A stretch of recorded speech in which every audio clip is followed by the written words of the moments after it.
A tough loss to Wheaton for a second consecutive season. This year's final 52-30, Wheaton keeps the little brass belt. We have head coach Jeff Thorne on to talk about that, and this week's Cardinal Corner, a tutorial on the volleyball court. We're inside the Cardinal room. We have all that and more next on the Red Zone.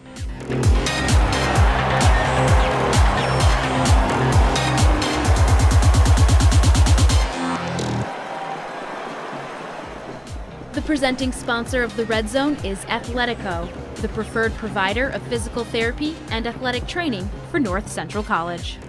Welcome into the Red Zone, and head coach of the football team, Jeff Thorne, joining me. And coach, I know it's a tough loss to Wheaton, but let's draw one of the positives in Brock Rutter.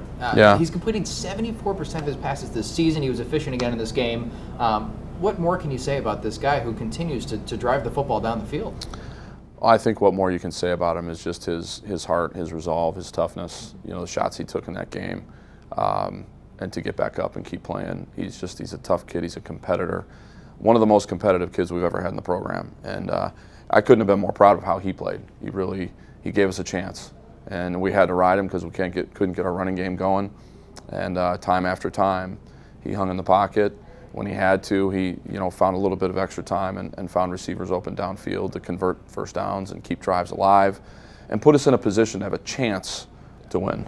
From freshman year until now, as you've seen his progression, what area has seemed to progress the most? Leadership, or is it throwing the football? What is it? Leadership has definitely developed. I think his sense of how much time it takes to really truly prepare to play the position at the highest level. He's putting more time in this year than ever before, and you're seeing the results of that with that completion percentage. It's pretty remarkable. Yeah. 74% is off the charts. I mean, usually 60% is kind of the threshold, am I right? Yeah. Well, no, we shoot for 65. Okay.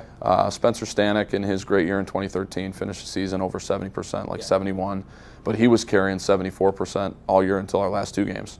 So we've seen this before. Yeah. Brock is doing the things that Spencer did to give himself a chance to do that. Except he could be doing it for 4 years, which is pretty amazing. Yeah. Let's talk about the receivers, because they also had some big games. Andrew Kaminsky, Michael Spikas, Cory Hartema. These guys continue to step up when they're called upon. Is it nice to see that you have a reliable set of hands out there in the passing game? Yeah, and I'd say the same thing about that group that I said about Brock. I mean, the toughness they showed Saturday night in difficult situation. Andrew took the hit where the kid got kicked out of the game. And was on the field. I thought we may have lost Andrew for the season. Yeah. And comes off, and he's back in there the next series. Kid's tougher than nails. Cory's going to see the doctor tomorrow for something that happened in the first quarter. Yeah. And came back and played the rest of the game. And just those guys it means a lot to them. And they're willing to play through some things that maybe some other people may not want to try to do. And you win with players like that. And I can't thank them enough for the effort that they gave Saturday night. I got to ask, because this was one of the most exciting plays I've ever seen. I ran out of breath when I was calling it. The throw to Michael Spikas. We were debating whether or not you were just going to knee the ball and go into the half and try and make corrections, and suddenly Brock's unleashing a deep ball 60 yards downfield. What was that perspective like from your angle on the field when you called that play? Did you expect that result? Well, I think end of half scores are huge momentum changers. So anytime we have an opportunity, we get the ball back. I don't care how much time is left or where we are. You want to be smart about it. And we ran a draw on that first play and saw, can we get the ball out of our end a little bit? And Ethan Greenfield did a great job of avoiding a couple tacklers, getting a first down where the clock would stop. And then we wanted to take a shot. And Brock did a great job of squeezing the ball a little bit longer. And Michael got free and he made a great throw. And it felt really, really good about, as bad as things had gone in the first half, to be one score down at halftime. We felt pretty good. Yeah. Like, hey, we can get things fixed, and then the very first play of the second half, and that's tough. I think you guys call them explosion plays, and you guys got hurt by them, obviously, on the defensive side of the football in this one. What was the conversation like coming out of that game on how to try and address that explosion play issue? Well, we've got to do a better job as a coaching staff, and myself in particular, of making sure that when we watch practice, when we watch our game film, that we're seeing our players' eyes go where they're supposed to go. Because if your eyes don't go where they're supposed to go, you can get fooled, you're out of position, and now all of a sudden a big play occurs. And that's unfortunately what happened Saturday, is we just, we were taking the bait, so to speak, and all of a sudden we're out of position, and here goes a big play. that we couldn't catch. Yeah. So that one big play to open up the second half, that happened. But then after that, the defense buckled down for a while. They made some stops. What does it say about the resilience of that unit to, obviously in the middle of a tough game like that, to put their foot down and say, that's enough? Yeah, I mean, our whole team, I thought, one thing I was proud of is we played hard for 4 quarters. I don't like the result. I don't like what I saw in too many areas on film. But we kept playing, and we didn't give up. And that's kind of a hallmark of our program is until that final horn goes off, we're going to keep fighting. Yeah. What was kind of the post-game remarks? When you were on the field and you were gathering the team around, it looked very uplifting, encouraging, trying to pass some words on like that? Well, I mean, you're going to have disappointments in life. And that we were really, really fired up for this game. And everybody wanted to see a different result. Nobody's happy with the way we played.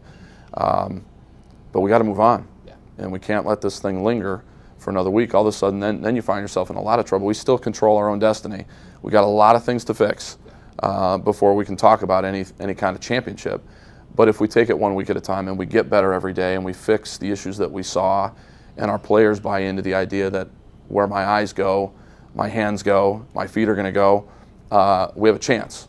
And I don't want them hanging their head. So the other thing I'm proud of is how we play. We play hard, but we play with class, and we play with sportsmanship. And that's been something that's been really important to the Thorne family for a long, long time. Well, we're going to break down the film from this game, and then we're going to set our eyes on Augustana just a little bit. Okay. We'll be right back on the Red Zone for Check the Tape.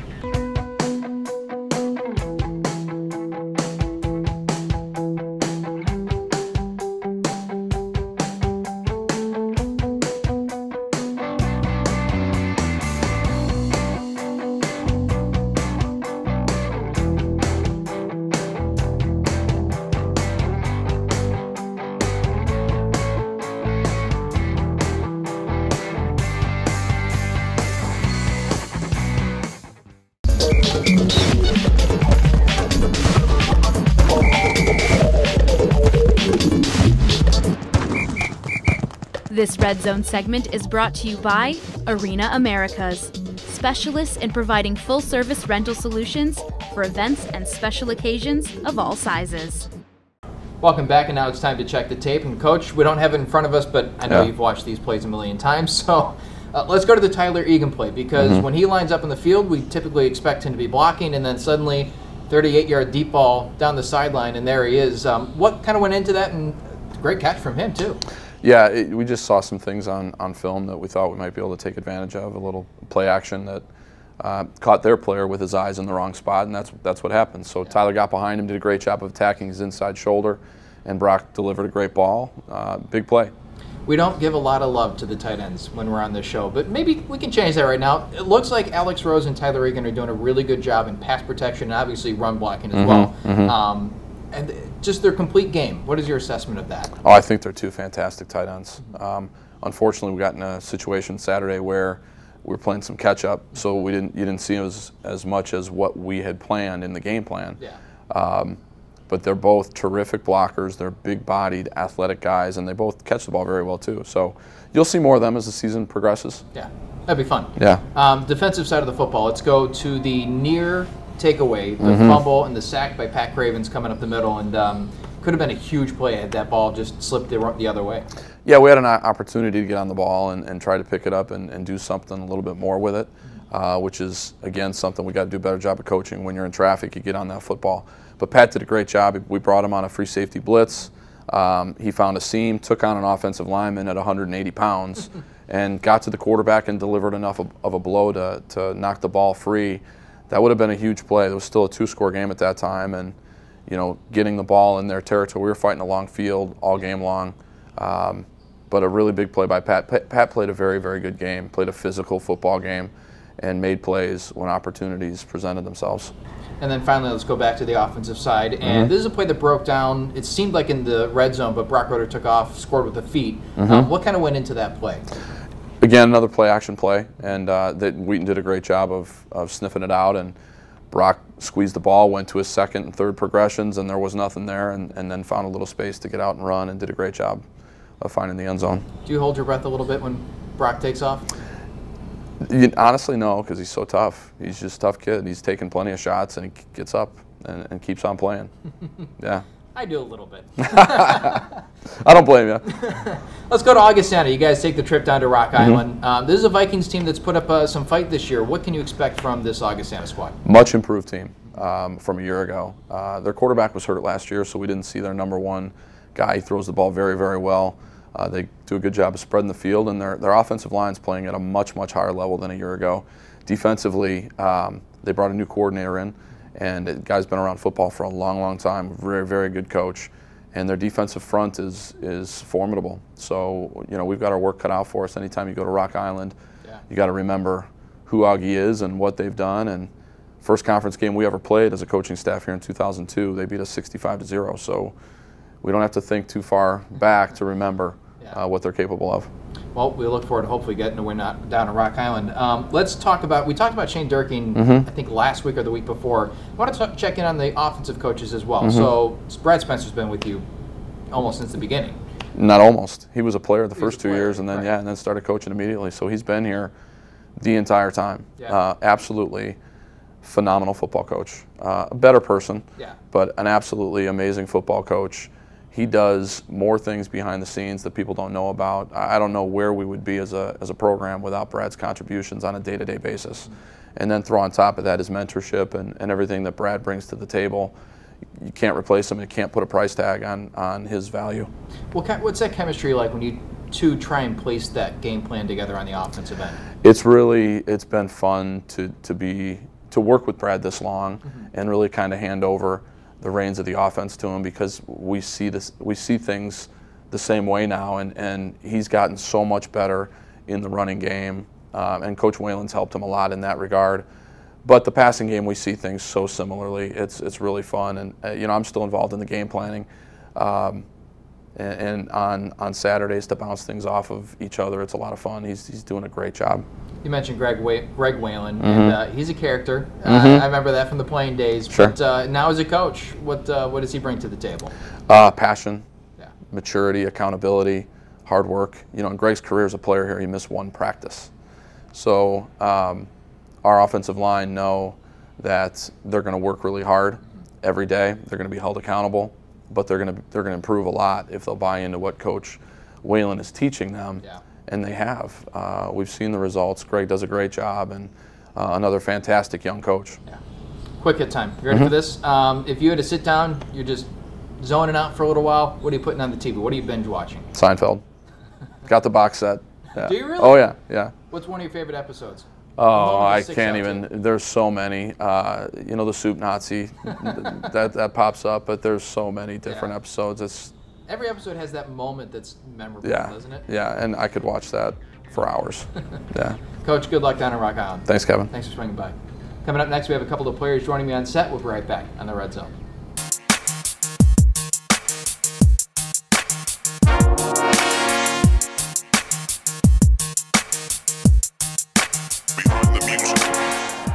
Play action.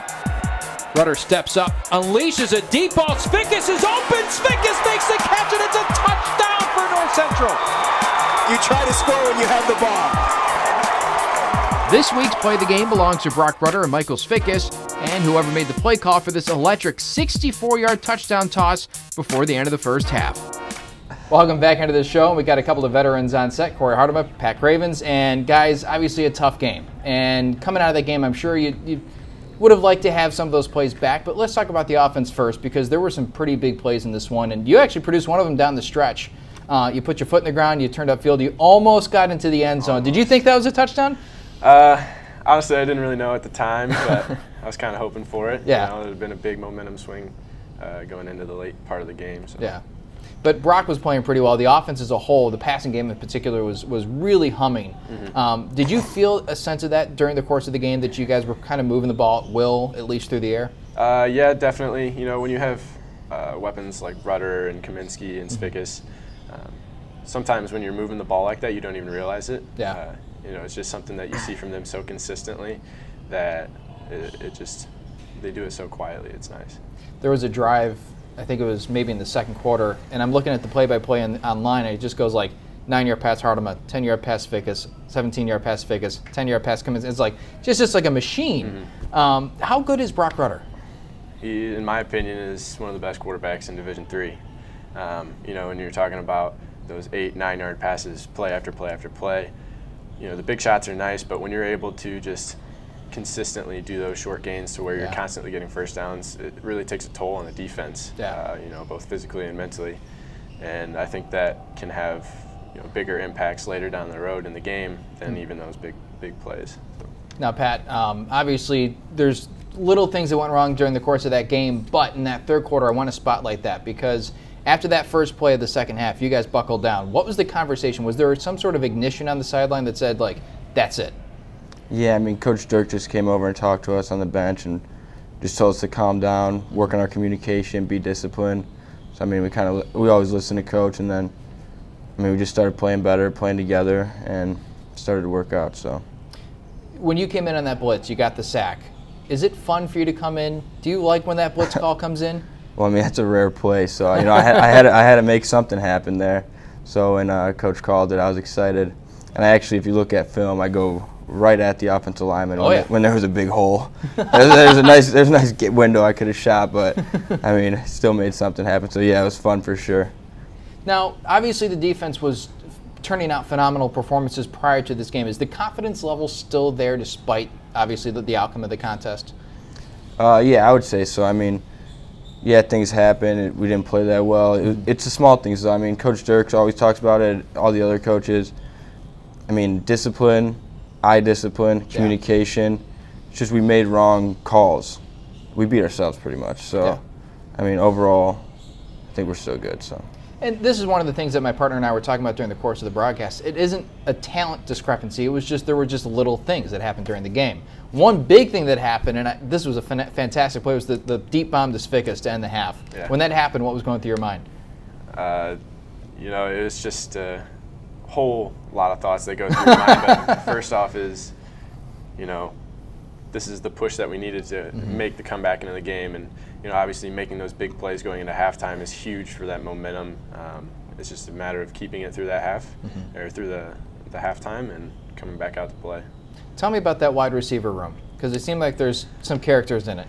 Yeah, there's definitely some characters. And, you know, Kaminsky came in last year. We obviously have Cam Moore new this year, but we've all gelled so well together that it feels like we've been together, you know, for my whole career. You know how long that is, but it's definitely a brotherhood in there, even different than the rest of the team because you spend so much time together that you know, you're literally like blood brothers. But it's definitely a lot of fun in there. I've heard that it's a pretty awesome room. Same thing in the secondary, where you guys have this really interesting mix between these freshmen / sophomore, but even Beasley's playing cornerback for the first time this year, and then you and Sudsy in the back of that defense. What is that mixture like? How has that been this year? Oh, it's fun. I mean, we joke around a lot. Like I feel way older than them. But I mean, I got Beasley, Lindmark, and then I've been with Greenberg and Suds for a while, and then all the younger guys too. We all get along well, mess around, we have fun. So yeah. And how about the rest of that defense? I mean, we're all intertwined together. We gel pretty well too. I mean, we got the backers. Had to deal with DJ forever, so. And then the D line, they got some characters too. We got Leanhard, Tommy, so Isaiah. Yeah. So yeah, it's fun. Now, guys, obviously you're looking forward to the rest of the season, but you can't look past this week. So you got the Vikings, you got the trip to Rock Island. What are you expecting? You know, coming up this week, and just as you prepare for Augustana. You know, like Coach said, we're expecting a much improved team from the last year or two that we've played them. But we see some things that, you know, we think we can take advantage of, and I think it's going to be a really good week for us to bounce back and, you know, kind of recover from the momentum that we had lost last week. Do you feel like this will be a chance to kind of rid yourself of that bad taste in your mouth? Yeah, for sure. I mean, like Coach said, they're a much better team than in the past since I've been here, and I personally know like their quarterback and a few of the receivers, so I know what they're capable of, and so it should be fun. You guys ready for the quick hits? Do you want to do the tough one at the very beginning, or do you want to do that one last? I don't even know what to say for that. You can go ahead and go with the tough one. We'll lead with it. Okay, here we go. Jeez. I'll go first. What are you saying? I'm going to say like nothing. If you had to pick an item of food to best describe your personality, what item of food would that be? I'm going to go with either a burger or a brat. Yeah, okay. Growing up, it was kind of a big thing for us to have cookouts with the entire family. Yeah. You know, you're out there playing bags, whatever it may be, and so just kind of what the burger and the brats represent, what I'm all about. A little bit of tailgating. Yep, definitely. Yeah, that's awesome. Pat? All right. Let's see. I'll go with a steak. Okay. I guess maybe a overdone steak. A well-done steak. Because, you know, a tough piece of meat. I'd say I'm pretty tough, I guess, for my size, but yeah, that's about all I got, actually. It's probably, and I know that sounds really stupid, but maybe the most philosophical quick hit I've ever asked anybody. So you guys actually did that really well. The other two are way easier, so here we go. What TV show can you just binge watch at any time? I'm a big How I Met Your Mother guy. Nice. Yeah. That's watch awesome. that all day. Did you know who was going to be? Oh, yeah, absolutely. Oh, you did? Yeah. It was leading up to it the whole time. Oh. Yeah. Because I had no idea. Yeah. How about you, Pat? Oh, I'd say if I'm just chilling, I'd probably put on either Family Guy or The Office, like you said. I mean, you could watch them front to back multiple times, both series, and it's still funny. So I think I've probably watched the full series of The Office twice now in 2018. So yeah, I'm with you on that one. Last one for you. We'll go with Pat first. Favorite home cooked meal? Favorite home cooked meal? I gotta go steak, potatoes. So that's where you got the steak from. Yeah, favorite food. So I had to go with it. Yeah, steak, probably mashed potatoes, maybe baked potato occasionally, and then some type of vegetable, maybe asparagus or something. Nice. That's a classic. Yeah. Yeah. You know, growing up, we had 5 boys. Yep. So we always had a huge spaghetti night. Nice. And then the next night, my mom would make baked spaghetti, so it was pretty much like a spaghetti pizza with all the leftovers. Yum. Yeah. At the Hartema household. That's awesome. Guys, thanks so much for hopping on, and good luck at Rock Island. Thank you for having us. Coming up next, we'll go to the Cardinal Corner. We'll be right back on the Red Zone.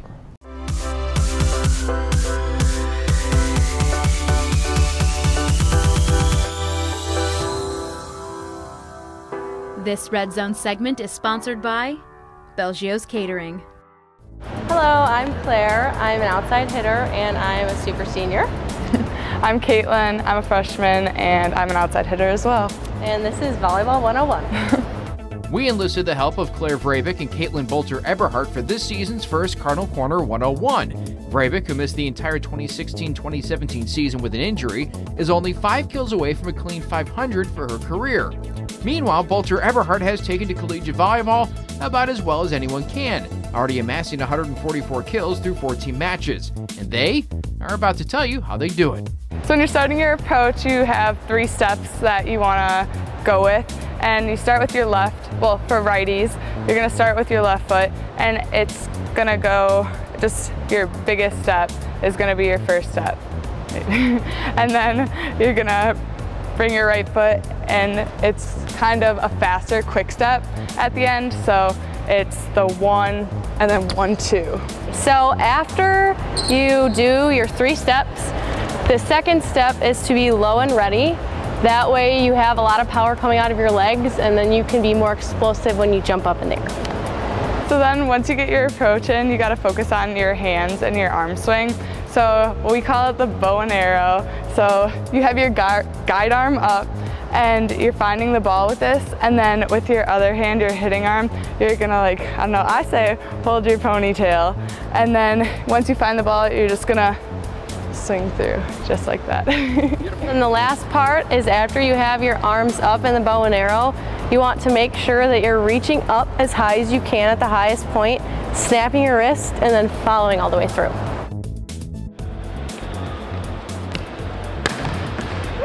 Thank you for watching this week's Cardinal Corner. Welcome back, and to wrap up the Red Zone, Clark Tuscher came right downstairs to join us. Thank you so much. And busy week, busy weekend, because obviously a huge event with Wheaton coming to town, not the result that we wanted for North Central, but huge event, and a lot of people showed up. It seemed like a pretty great atmosphere. Yeah, and that's typically what we're used to with this rivalry. We knew there was going to be a lot of people here. We spent a decent amount of time kind of building that up throughout the week. It was good to see that paid off. You always want to get here early on days like that because the tailgating lots tend to fill up. So, but you know, in terms of being able to set a stage and an atmosphere for a really one of the great, one of the more highly anticipated Division III games throughout the country year after year, certainly was good to see, and it's always nice when the fans do their part as well. Certainly, got off to a rough start at the game as the game got going, but people didn't panic. They stayed in it. They stayed engaged, and that was good to see. One other thing that's tried and true is the men's cross country team doing their thing over the last 50 years as well. Yeah. They're off to a great start, and it looks like they're in mid-season form and maybe even late-season form at this point, aren't they?